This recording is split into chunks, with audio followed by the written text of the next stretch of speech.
Shabbat Shalom, Wedamoch Nentoch.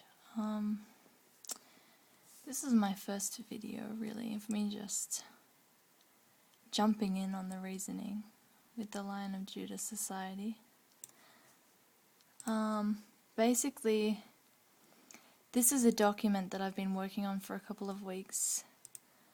As you can see, it's called Pillar of Fire and Cloud on the Tabernacle, Presence within the Holy Mishkan of the Hebrew God Yahweh with his psychoactive nation, manifest through smoke and fire of the Cannabis. So, there's Ayanai Kush Aishens. What's this document about? Okay, so this started from Isaiah 18:4. A few Sabbaths ago, Senbets ago, we were reading and meditating on the Cannabis Matrix. Our earthly mama was reading the book, and she is not a fan. She's not a Rastafari, however she considers herself a Christian. She is one. So we just sit slowly and hope that Rastafari Revelation will find good soil there. But regardless, we were discussing the cannabis and its place in the tabernacle and its place in an Ayanai liberty. Now, for most part, our family here are not in support of this truth at all. So I'm sitting here reading Isaiah 18:4. For so Yahweh said to me, I will take my rest and consider in my dwelling place, like a clear heat on herbs, and a cloud of dew in the heat of harvest. And sitting there and really thinking about what these words mean.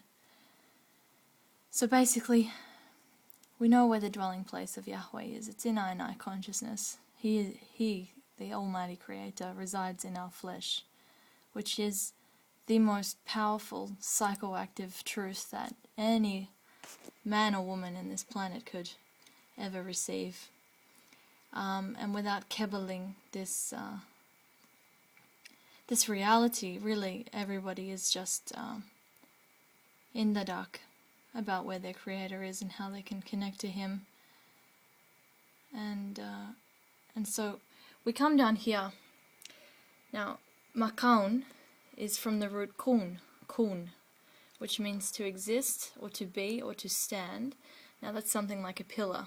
That's something erect, like an obelisk or one of the Axum Stellae. They would be kun. They would have been erected and set up straight, set up in a permanent position. We get this word coming out in the name Jakin, which is one of the two pillars on the porch of Solomon's temple. Makun, is fixed or established place. It is a foundation, basically something that's been founded in a really firm position. Now the Arabic is makan, which is especially used of the habitation or dwelling of God, of Allah, as they call Him, Allah. Now in Swahili the word's makani, that's used for mosques. It comes from the Arabic. I thought I'd chuck that in because I and I studying a bit of Swahili at the moment. So there's a cloud of dew in Yah's dwelling place, right? He's considering his dwelling place like a clear heat on herbs. Now we're coming up to this Sabbath portion right now. Excuse I and I for the bad camera work, it's not so good. Acharemot kemotu behwala, right, the death of Aaron's sons. Now this is tying into like offering up cannabis in an unworthy way. Now we come down here with the cloud of dew, which is a really deep meditation. If I and I ever want to sort of get into this in the time, clouds being connected to angels, much more synonymous with the obscurity of Yahweh, being that He resides in a cloud of thick darkness that is impenetrable to anyone who is not perfectly holy.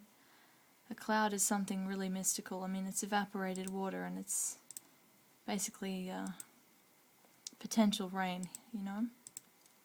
the potential pouring out of the Holy Spirit. It's there, but it hasn't really condensed. You know, there's no real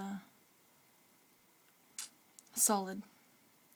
So this passage, the cloud, is the Hebrew ab, which is darkness, cloud, or a thicket. And the concordance entry ab's described as an architectural term. And this is where I thought that was really interesting, being that the cloud is this architectural term. Orb, you can see it here, over here. And it's the thresholds or steps by which one goes up to a porch. And it's used in 1 Kings 7:6, Ezekiel 41:25. You can see there, right? The thresholds or the stepped. Now we're talking about the thresholds. I'm immediately thinking about thresholds of consciousness here, because basically what happens when I take the cannabis, we do pass through a threshold. We're lifted up high, we get high, we go up on the steps. Now, where are we going to, really? That's the point. I mean, you can go up anywhere. You can go up a flight of stairs and get into a supermarket, but I know going up a flight of stairs into the Holy of Holies. So we're meditating on this a little bit more.